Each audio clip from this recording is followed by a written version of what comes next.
I understand that most of you might not able to digest the idea of whole wheat carrot cake, but this whole wheat carrot cake is ultimately delicious, heartwarming, and you will witness mouth-watering flavors in every bite. Homemade carrot cake would be perfect for any celebratory occasion. First, we will ready our baking pan, brush some oil and dust with flour evenly. In this recipe, I am using bundt cake mold. You can choose of your choice.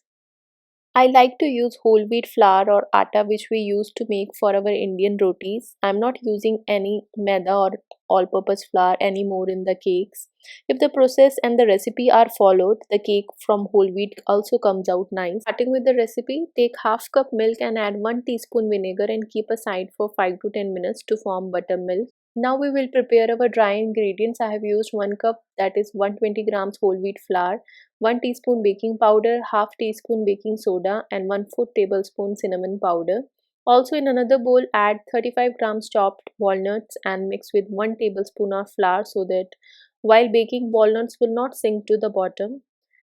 Now we will ready our dry ingredients. In another bowl add 68 grams desi khand and 55 grams brown sugar and add half a cup of olive oil and mix well.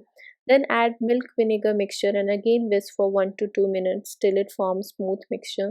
Always sieve twice or thrice your dry ingredients, especially when we are using whole wheat flour.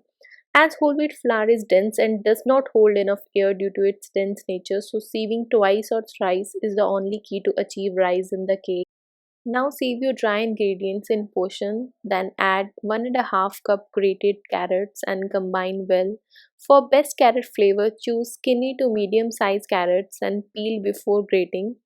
See, large carrots don't taste as nice and sometimes the outer carrot skin can taste bitter.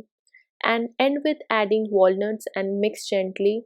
See, if required, add 1/4 cup milk to set the consistency of the cake and mix with loose hands as we are using dense flour, that is whole wheat flour.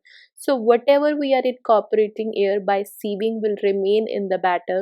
Vigorous mixing may remove the air from batter and then it will ends up in dense cake that we don't want at all. Now pour the batter in baking tin and bake at 180 degrees Celsius in preheated oven for 40 to 50 minutes or till knife or toothpick comes clean from the center. Always don't try to unmold the cake after removing from the oven.